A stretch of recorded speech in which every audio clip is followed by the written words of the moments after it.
हमारे साथ समाजी कारकुन जिब्रान नासिर और सहाफ़ी बेनज़ीर शाह मौजूद हैं। आप दोनों का बहुत शुक्रिया। बेनज़ीर, मैं पहले आपसे जानना चाहूँगा, आप लाहौर में ही रहती हैं और हमने देखा है कि मुख्तलिफ वाक़यात के बाद जब पाकिस्तान में वाक़यात हों, एक विक्टिम ब्लेमिंग भी साथ शुरू हो जाती है। मोटरवे वाक़े के बाद कहा गया कि जी इतनी रात को सुनसान मोटरवे पर अकेले क्यों निकली थी। अब खातून से कहा जा रहा है 400 अफराद थे कि जब पता था इतने सारे लोग हैं तो वहाँ क्यों गई थी। नूर मुकद्दम के केस में कहा जाता है कि क्यों अकेले किसी के घर गई थी।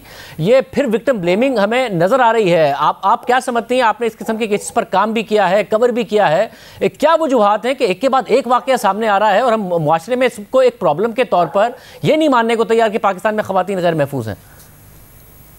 पहले तो विक्टिम ब्लेमिंग पे शाजिद, ऐसी कौन सी, या तो आप मुझे बता दें कि ऐसी कौन सी जगह है, ऐसा कौन सा लिबास है, ऐसा कौन सा वक्त है जब ख़वातीन घर से निकलें और वो महफूज महसूस करें। ना वो अपने घरों में महफूज है, ना बच्चियां स्कूलों में महफूज हैं, मतलब ख़वातीन तो कब्रों में भी महफूज नहीं है। तो आप मुझे बताएं कि ऐसी कौन सा लिबास है, ऐसा कौन सा वक्त है जब हम घरों से निकल सकते हैं। मसला ये है शाजिब कि हम मानना ही नहीं चाहते कि हमारे मुल्क में ये एक मसला है। हम मानना नहीं चाहते कि ये एक एपिडेमिक बन गया है। हमारे वजीर आजम से जब एक इंटरव्यू में पूछा गया ख़वातीन के बारे में, तो उन्होंने कहा कि मुस्लिम ममालिक में और पाकिस्तान में तो ख़वातीन को बहुत इज्जत दी जाती है। ये है इज्जत जो ये 300-400 मर्दों ने एक लड़की के साथ किया, तो हम नहीं करना चाहते। हम कहते हैं ये कुछ और से आइसोलेटेड से केसेस हैं और ये कभी कभी होते हैं और फिर इनको इस्तेमाल किया जाता है पाकिस्तान को बदनाम करने के लिए। तो जब तक हम मानेंगे नहीं कि ये एक मसला है, तब तक हम उसका हल भी नहीं निकालेंगे। जिब्रान, आप बताइएगा, आप भी ज़ाहिर इस पर आवाज़ उठाते रहे हैं, साथ में एक ट्रेंड शुरू हो जाता है कि जी नॉट ऑल मैन, सारे मर्द ऐसे नहीं होते। अब 400 मर्द थे, अगर मर्दों की अक्सरियत ऐसी नहीं होती है तो फिर अक्सरियत बचाने वालों की होती, ना कि हमला करने वालों की होती। और अक्सरियत बचाने वालों की होती तो खातून के साथ ज़्यादती ना होती, बल्कि उन लोगों के ख़िलाफ़ हमें वो मर्द खड़े नज़र आते जो खातून के साथ ज़्यादती करने की कोशिश कर रहे थे। ये हर चीज़ में जो मसला है उसको तनकीद करने के बजाय विक्टिम ब्लेमिंग भी शुरू हो जाती है, फिर मर्दों का दिफा शुरू हो जाता है, सोसाइटी का, मुल्क का, कहने जी मुल्क को बदनाम करने की बात हो रही है। ये आपने भी बहुत सारे केसेस के हवाले से आवाज़ उठाते रहे, क्यों, क्या मसला है कि एक के बाद एक केस आ रहा है मगर सोच नहीं बदल रही है? देखिए, जो बात बेनज़ीर ने कही उससे बिल्कुल एग्री करते हुए जो लफ्ज़ ने इस्तेमाल किया एपिडेमिक का, एक मैदान में एक पब्लिक हॉलीडे पे एक स्पॉन्टेनियस मॉब 400-500 अफराद का अगर इकट्ठा होता है और ये हरकत करता है तो इसका मतलब है कि ये मेजॉरिटी की कैफियत है। ये किसी एक्सट्रीमिस्ट ग्रुप ने, किसी स्पेक्ट्रम में फ्रिंज एलिमेंट ने बुलाया नहीं था, इन लोगों को इकट्ठा नहीं किया था कि सारे जो भेड़िए हैं वो आ जाएं, सारे जो मर्द हैं जो कि किसी दूसरी इंसान की इज्जत नहीं कर सकते वो जमा हो जाएं। ये एक स्पॉन्टेनियस रिएक्शन था। तो इसको मानिए कि एक मेजॉरिटी प्रॉब्लम है और हमारे यहाँ ये कैफियत तारी हुई है। दूसरी बात, हमें बड़ा शौक है ये बात कहने का, जो कि हम औरत को फौरन ब्लेम कर देते हैं। तो औरत की तो हम इज्जत नहीं करते, उसकी वजूद की हम इज्जत नहीं करते, तो हम दावा किसकी इज्जत करने का करते हैं? हम बड़ा फख्र से कहते हैं कि हम पाकिस्तान के लिए जान देंगे, ये मुल्क हमारी माँ है और ये मदीना एहसानी है। तो 14 अगस्त के दिन मीनारे पाकिस्तान पे आप मुल्क की भी इज्जत नहीं करते। फिर वो कहते हैं जी हम मजहबी बड़े हैं, we wear our religion on our sleeves, हम जो है हुर्मत रसूल के लिए किसी की भी जान ले देंगे और जान दे देंगे। तो मुहर्रम के पहले अशरे का भी आपको ख्याल नहीं था। तो हकीकत ये है, ग्राउंड रियलिटी ये है कि religion doesn't matter and your country doesn't matter, your patriotism doesn't matter. What matters is, जो चीज वाकई में असर करती है वो पावर है और हमारा पावर इम्बैलेंस है। जो ख़वातीन को यहाँ पे हर आपकी सतह के ऊपर खतरा लाहक है वो इस पावर इम्बैलेंस की वजह से है, जो जेंडर की बेस के ऊपर और क्लास की बेस के ऊपर हमारे मुल्क में एग्जिस्ट करता है। ये जो लोग कह देंगे, बहुत सारे तजिया निगार आके इस वीडियो के बाद कह देंगे और इसका कसूरवार ठहरा देंगे पाकिस्तान की किसी अदाकारा के फाश लिबास को या हिंदुस्तान की किसी अदाकारा के रक्स को जो हमारी स्क्रीन पर आया था कि इस वजह से फाशी फैल रही है। ये वो लोग हैं जो बंद कमरों में कहते हैं कि गलती हैदराबाद की कुर्तलैन से है कि उसने एक ऐसे मर्द से शादी की जिसने उसका कत्ल किया। गलती जो है वो खदीजा सिद्दीकी की थी कि उसने शाह हुसैन से दोस्ती की। गलती नूर मुकद्दम की थी कि उसने जाहिर जाफर से दोस्ती की। गलती अस्मा रानी की थी। गलती जो है वो मारिया सदाकत की थी कि उन्होंने शादी से इनकार कर दिया, इसलिए एक को जला दिया गया, एक को गोली मार दी गई। गलती फरिश्ते की थी कि उसके खानदान में एक ऐसा इंसान था जो उसने गलत हरकत की। गलती जो है वो आपकी ज़ैनब अंसारी कसूर की थी कि उसके शहर में ऐसे लोग थे कि घरे। तो कहाँ जाए ख़वातीन? ना आपके शरई रिश्तों में, ना आपके अजनबियों में, ना आपके हमसायों में, ना आपकी मजहबी दर्सगाहों में, ना आपके स्कूलों के अंदर कौन सा वो रिश्ता है जो खातून को महफूज रखेगा? तो फिर बुनियादी बात वो आती है कि वो उसकी अपनी शनाख्त और अपना वजूद है, उसको एम्पावर कीजिए, उसका पावर इंबैलेंस रिमूव कीजिए। वही सबसे बड़ा डिटरेंस है। ये मसला नहीं कि बुरे मर्दों को हटा के अच्छे मर्द ले आए। मर्द मसले की जड़ है, चूंकि हम सब चीजों पे दारादारी रखते हैं, मसले का हल नहीं है। हल है कि हमें कंसीड करनी है स्पेस, जुडिशरी में, पॉलिटिक्स में, मीडिया में, कॉर्पोरेट स्ट्रक्चर में, गवर्नमेंट स्ट्रक्चर में, हर सतह पे खवातीन के लिए। और ये बात इस पूरे पैरामीटर में ना भूलिए कि एक पुलिसिंग डिजास्टर था, ये एक पुलिसिंग क्राइसिस भी इस मुल्क का है कि एक पब्लिक प्लेस में, एक पब्लिक हॉलिडे पे जहां पे आपको पता है कि रश जमा होगा, एक ऐसा वाकया होता है। Why are heads not rolling over in Lahore right now? कैसे होगी? सीसीपीओ तो खुद कहता है कि 2 बजे औरत घर के बाहर क्या कर रही थी। बेनज़ीर, ये एक मसला है, आप समझते हैं, लॉ इन्फोर्समेंट का मसला है। पाकिस्तान में जब भी कोई वाकया हो, एक बहस शुरू हो जाती है कि जी फांसी दे देनी चाहिए। फिर जब फांसी की कुछ केसेस में सज़ा हो गई तो होता है कि सरेआम फांसी दे देनी चाहिए।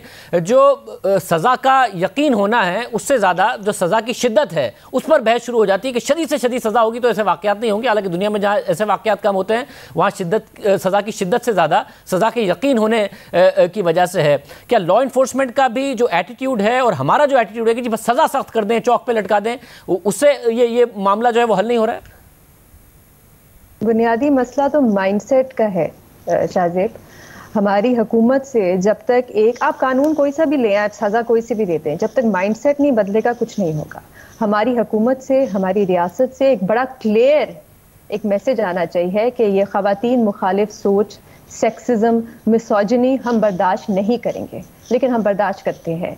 हमारे वफाकी वजीर एक जलसे में खड़े होकर कहते हैं कि मैं एक औरत को थप्पड़ मार दूंगा क्योंकि वो उनके मुखालिफ सियासी जमात से थी, और उनके खिलाफ कोई एक्शन नहीं लिया जाता, उनके खिलाफ कोई कार्रवाई नहीं होती।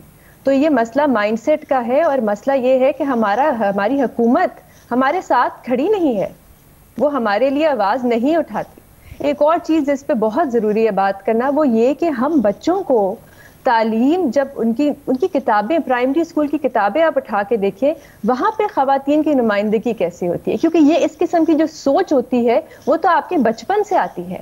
आप उनकी किताबें उठा के देख लें, आपके जो अभी हुकूमत सिंगल नेशनल करिकुलम लाई है, इनकी किताबें उठा के देख लें कि औरतों की रिप्रेजेंटेशन कैसी है और मर्दों की रिप्रेजेंटेशन कैसी है। तो ये सोच बदलने की ज़रूरत है।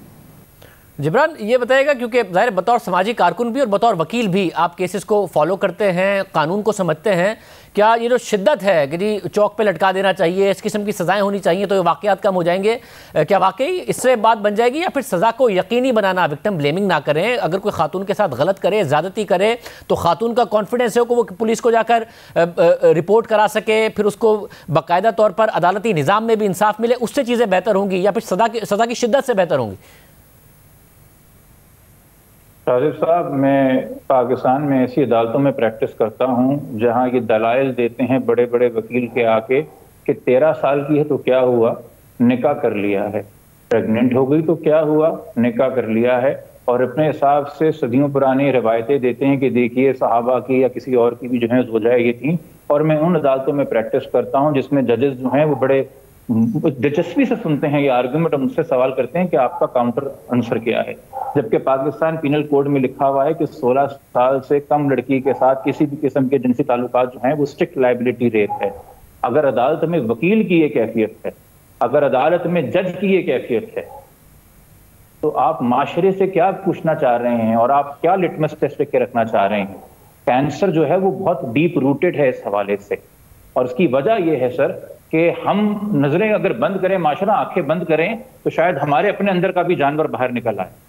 हमें अपना, कुछ लोगों को डर होता है इज्जत में समाज खोने का, ये भीड़ थी इसलिए सब लोगों ने जो है इसका फायदा उठाया अपनी तरफ से और अपनी हवस का जो है शिकार बनाया उस खातून को।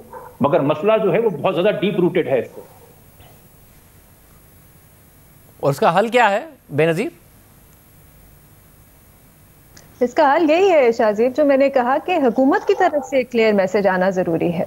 हुकूमत की तरफ से जब तक एक क्लियर मैसेज नहीं आएगा कि हम इस किस्म की सोच को बर्दाश्त नहीं करेंगे पार्लियामान के अंदर या पार्लियामान के बाहर, तब तक कोई सोच में तब्दीली नहीं आएगी। आपकी हमारी खवातीन पार्लियामेंटेरियंस हैं, वो कब हमारे साथ खड़ी होती हैं? यहाँ पे तो आप औरत मार्च नहीं कर सकते, उसके लिए आपको एनओसी चाहिए होती है, लेकिन ये कर सकते हैं आप औरत के साथ 400 मर्द।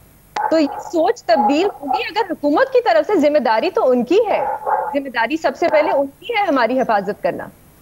मैं जिब्रान, आप भी बताइएगा कि ये हुकूमत की तरफ से, फिर पाकिस्तान की पार्लियामान की तरफ से एक बाकायदा तौर पर वाज़े पॉलिसी है, उसी से चीज़ें बेहतर हो सकती हैं?